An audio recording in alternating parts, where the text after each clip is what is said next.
Salut tout le monde, bienvenue dans ma nouvelle vidéo sur cette chaîne qui est ta safe place pour chiller et t'informer. On est à la fin de l'année, d'ailleurs j'espère que vous avez passé une très bonne année 2024. Pour ma part, j'ai trop aimé vous créer du contenu sur toutes les plateformes, j'espère que ça vous a plu, en tout cas je compte continuer en 2025. D'ailleurs pour 2025, je vous ai fait un nouveau générique, il était juste avant, donc dites-moi ce que vous en pensez. Mais l'année 2024 a été assez riche en rebondissements au niveau K-pop et drama asiatique. C'est pourquoi j'ai décidé de vous faire une vidéo qui regroupe les infos K-pop et K-drama les plus intéressantes selon moi. Je vais vous les partager en ordre chronologique. Dites-moi en commentaire quelle annonce vous a le plus marqué cette année. Il y a certaines news dont je vous ai déjà parlé en short ou en vidéo, donc parfois je vous orienterai vers eux pour ceux qui voudraient connaître tous les détails puisque sinon cette vidéo serait trop longue. Mais dans cette vidéo, vous aurez quelques updates vu que certaines annonces datent d'il y a quelques mois. On va commencer par les infos K-pop et on passera ensuite au drama asiatique. Vous allez voir qu'il y a de tout, comeback, controverse, couple, départ et j'en passe. Comme d'habitude, les sous-titres en anglais sont disponibles sur ma chaîne et chaque extrait de vidéo que vous voyez est disponible en barre d'infos dans une playlist que je crée pour chacune de mes vidéos. J'espère que cette vidéo va vous plaire, en tout cas je vous laisse avec la suite.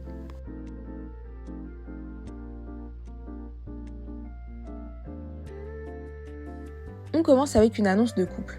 En début d'année, le couple de Hyuna et Young Jung-byung a provoqué des réactions négatives. Je vous avais fait une vidéo où je présente les deux idoles et je vous explique la controverse liée à leur relation. Mais je vais y revenir. Le 18 janvier 2024, Hyuna poste une photo d'elle sur Instagram où on peut la voir tenir la main d'un homme qu'elle tag. Il s'agit de Young Jung-byung qui a lui aussi posté cette photo. Mais leur couple pose problème auprès des fans de K-pop parce que Jung-byung est impliqué dans le scandale du Burning Sun, l'un des plus gros scandales dans l'industrie du divertissement coréen. En résumé, c'est une affaire juridique sud-coréenne qui concerne une boîte de nuit où plusieurs activités illégales ont eu lieu. Agression, entrée aux mineurs, distribution de drogue, etc. Jung-byung aurait fait partie d'un groupe chat où des images volées de femmes circulaient. À ce moment-là, Jung-byung a quitté le groupe de K-pop dans lequel il était et il a avoué qu'il a reçu ces images mais qu'il n'était pas dans le groupe chat. Donc à l'annonce du couple, beaucoup de fans de K-pop, mais surtout de Hyuna, ont exprimé leur déception. En 2 jours, elle a perdu plus de 200 000 abonnés sur Instagram. Au niveau des updates, parce que ça fait quand même 11 mois et il s'en est passé des choses, elle a perdu 2 millions d'abonnés sur Instagram. Mais la plus grosse annonce, c'est que le couple s'est marié le 11 octobre. Les fans sont toujours fâchés contre Hyuna et elle a dû même annuler sa tournée américaine dû au fait qu'elle n'a pas vendu beaucoup de places à cause du boycott de ses fans. Les 12 et 19 avril 2024, ATEEZ a performé à l'un des plus grands festivals au monde, Coachella aux États-Unis. Des performances incroyables qui ont fait d'eux le premier groupe de K-pop masculin à s'y rendre. Et ils ont reçu énormément de critiques positives, que ce soit au niveau de leur performance vocale et scénique. Le groupe Le Seraphim y a aussi performé, mais c'était les 13 et 20 avril 2024. Leurs prestations ont créé des polémiques, notamment sur le fait que les membres ne sauraient pas chanter en live. Vous êtes sûrement au courant, mais une grosse guerre a éclaté entre Minijin et HYBE. Minijin est la PDG d'Adore, sous-agence de HYBE. Je vais vous partager les infos les plus intéressantes parce que l'histoire est vraiment très longue. Le 22 avril, HYBE avait demandé la démission de Minijin. Ils l'ont notamment accusé de vouloir que Adore devienne indépendant de HYBE. Et le 25 avril, Minijin a donné une conférence de presse pour démentir ces accusations. Elle a dévoilé des conversations avec Bang Si-hyuk, qui est le PDG de HYBE, et dans les conversations, il aurait dit vouloir écraser aespa. Une autre attaque de Minijin, c'est le fait qu'elle a accusé un groupe de HYBE de plagier New Jeans. Et ce groupe, c'est I-LIT, un groupe qui a débuté en début d'année. Donc pendant cette conférence de presse, elle s'est vraiment défendue par rapport à HYBE et elle a même pleuré. Mais le 27 août, la PDG d'Adore a été contrainte de démissionner. Mais elle reste productrice pour New Jeans. On passe maintenant au mois de mai à un autre grand événement américain qui est le Met Gala. Stray Kids y a été invité, les membres étaient habillés en Tommy Hilfiger, et Jennie y était aussi, pour la 2e fois, et elle a porté une robe de maison Alaya. Chaque année, il y a un thème différent, et cette année, c'était, en français, Les Belles au bois dormant, le réveil de la mode. On passe maintenant au mois d'août, quand Katseye a débuté.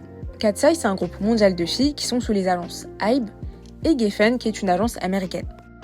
Elles ont débuté en juin, mais leur premier album, Sis, Soft et Strong, est sorti le 16 août. Et le 21 août, un documentaire Netflix est sorti, dans lequel on peut voir les filles avant leur début. Un documentaire qui pose problème vu que beaucoup de fans ont trouvé que Manon était maltraitée par les trainees. Et il faut savoir que Manon, elle est arrivée après les autres. Mais après leur début, les membres ont fait un live pour préciser qu'il n'y avait pas de problème entre elles et que le tournage datait d'il y a un bon moment. Là, je pense que nous sommes sur l'info la plus choquante et décevante de l'année.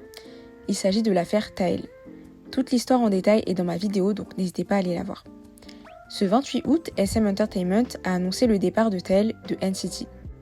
La cause est qu'il est incriminé dans une affaire sexuelle. Les accusations sont nombreuses, mais il y a par exemple celle-là. Il est accusé d'avoir agressé une femme et de l'avoir menacée. Bien sûr, ça a suscité de nombreuses réactions. Et en octobre, beaucoup de fans ont remarqué que Tael figurait toujours dans la liste des artistes de SM. Or que l'agence avait annoncé qu'il avait quitté le groupe. Par la suite, ils ont partagé un communiqué pour nous confirmer la fin de son contrat. Début août, Suga a été dans une controverse parce qu'il a été vu en état d'ivresse sur un scooter électrique. Il n'a causé aucun accident, mais son permis aurait pu lui être retiré. Beaucoup de personnes souhaitaient son départ de BTS. Au final, le 30 septembre, on a appris que Suga est condamné à une amende de 10 295 €. Une annonce qui a suscité l'attention de presque tous les fans de K-pop, c'est le hiatus et le départ de Seunghan de Rise. En novembre 2024, Seunghan a été mis en pause, et pendant presque un an. C'était seulement un mois après ses débuts, et c'était à cause d'images de pré-début qui avaient fuité. Des images où on le voyait fumer et avec sa prétendue ex-copine. Ce 11 octobre, SM Entertainment nous annonce qu'il reprendra ses activités avec Rise. Ce qui a réjoui les fans du groupe. Mais seulement 2 jours après, SM nous apprend qu'il quitte définitivement Rise, suite aux opinions des fans et après en avoir discuté avec Seunghan. L'agence fait référence aux réactions négatives, notamment de Coréens, qui ne voulaient pas de son retour dans le groupe car ils estiment que son comportement n'est pas approprié pour un idol. Les fans internationaux ont créé un mouvement de boycott de l'agence pour demander le retour de Seunghan. Mais un mois après, on a appris que Seunghan allait débuter en solo en 2025. On passe à une affaire qui a beaucoup fait parler et je vous ai fait une vidéo complète là-dessus. Le directeur général de HYBE et PDG de Billist, une sous-agence de HYBE, s'est rendu à la commission du travail de l'Assemblée nationale pour répondre à des accusations de harcèlement et de manipulation de vente d'albums. À la fin de l'audit, l'Assemblée a partagé un rapport de HYBE.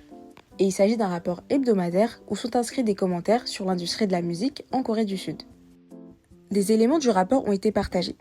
Certains ont été floutés ou barrés, mais des fans de K-pop ont réussi à en déduire quelques-uns. Donc dedans, HYBE critique fortement le physique d'idoles, dont des mineurs. Le PDG a dit qu'il s'agissait seulement de commentaires qu'ils avaient recueillis sur internet.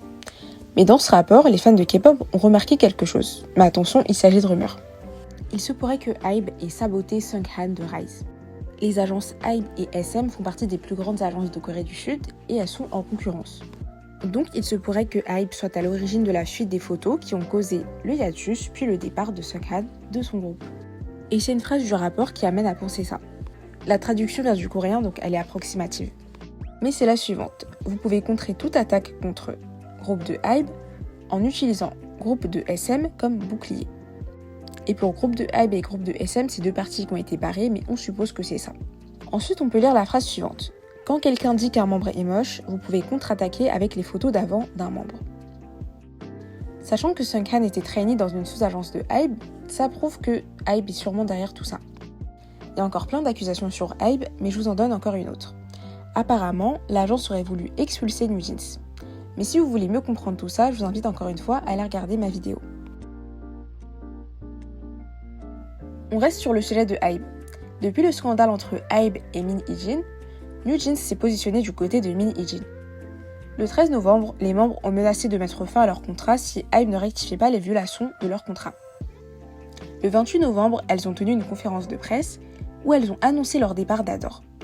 Elles disent qu'elles sont fatiguées de l'attitude de HYBE, et Danielle a dit qu'elles ne savent pas si elles pourront continuer à utiliser leur nom, et elle finit en disant « NewJeans ne meurt jamais ». Puis le 14 décembre, elles ont créé leur compte Instagram nommé Jeans for Free.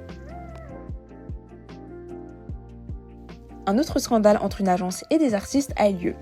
Il s'agit de JYP Entertainment et Vicha. C'est un groupe de filles américains formé dans l'émission de télé-réalité A2K. Elles ont débuté le 26 janvier 2024. Le groupe est composé de 6 membres. Camila, Lexi, Kendall, Savannah, Kylie et Keiji, qui a quitté le groupe et l'agence le 7 décembre.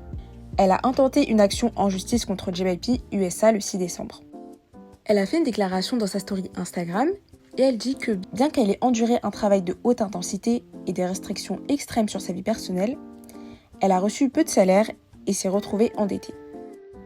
Ensuite, elle a déclaré qu'elle ne voulait blâmer personne d'autre que l'industrie et elle a mentionné aussi la tentative de suicide d'une membre et le développement de troubles de l'alimentation.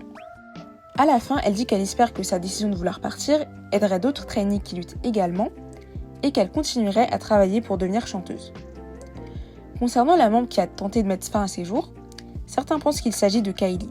Elle est âgée de 15 ans et elle est depuis le 10 mars en hiatus en raison d'un problème de santé. Mais JYP a par la suite contesté les accusations de KG en disant que c'est exagéré. Ils ont ajouté que les activités du groupe ont été temporairement suspendues à la suite du différend entre le label et KG. Le 6 décembre, Rosé a sorti son album Rosé qui a beaucoup plu. On y retrouve Apete en featuring avec Bruno Mars. Une musique qui a très vite percé et elle a atteint 600 millions de vues sur YouTube. C'est devenu le MV de K-pop qui l'a atteint le plus rapidement. On finit les infos K-pop avec une autre annonce album. GOT7 sera de retour le 20 janvier 2025 avec un album intitulé Winter Heptagon. JB l'a confirmé lors de son concert le 7 décembre. Le 19 décembre, ils ont dévoilé une première photo teaser. Pour ceux qui ne savent pas, GOT7 était sous JYP Entertainment jusqu'au 19 janvier 2021. Depuis, les membres effectuaient leur activité en solo, dans la musique, en tant qu'acteurs, et certains ont fait leur service militaire. Mais ils avaient promis à leurs fans qu'ils feraient des comebacks de groupe de temps en temps. Et c'est le cas le 22 mai 2022, ils ont sorti un album qui s'appelle GOT7. Et ils seront donc de retour en 2025 pour le plus grand bonheur de leurs fans.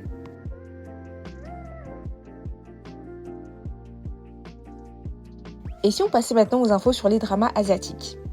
D'abord parlons de l'affaire Han So-hee, Hyeri et Ryu Jun-yeol. Ryu Jun-yeol et Hyeri ont tous les deux joué dans Reply 1988. Ils étaient en couple depuis 2017. Mais en novembre 2023, ils ont annoncé leur rupture. Quelques mois après, début 2024, Ryu Jun-yeol a été aperçu à Hawaï avec Han So-hee. Leur relation est devenue publique en mars, et beaucoup se sont demandé s'il n'y avait pas eu un chevauchement entre les deux relations. Ensuite, Hyeri a posté une photo en story Instagram où elle a écrit « amusant » avec des points de suspension. Sachant qu'apparemment, Hyeri avait dit à ses proches qu'elle a toujours voulu partir en voyage à Hawaï avec Ryu Jun-yeol, mais qu'à cause de leur emploi du temps chargé, ils n'ont pas pu. Et là, à peine quelques semaines après s'être mis en couple avec Han So-hee, il part déjà à Hawaï. Han So-hee a répondu à tout ça et elle a dit principalement qu'elle n'a jamais aimé quelqu'un qui a déjà une personne dans sa vie. Au final, le couple s'est séparé quelques semaines après l'annonce. Passons à Lovely Runner, un K-drama qui a clairement marqué 2024. Sorti en avril, il a marché grâce à son histoire touchante et son casting incroyable. On retrouve Kim Tae-yoon dans le rôle de Lim Sol, une fan qui voyage dans le temps pour sauver son idol. Et Byung Woo-seok qui joue Ryu Sun-jae, un idol au bord du burn-out. Le K-drama et les acteurs ont remporté plein de prix, dont ceux du meilleur couple, et Byung Woo-seok est reparti avec le Daesang du meilleur acteur de l'année lors des Asia Artist Awards il y a quelques jours.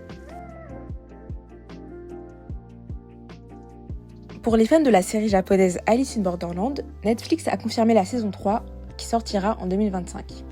La saison 2 était sortie en décembre 2022.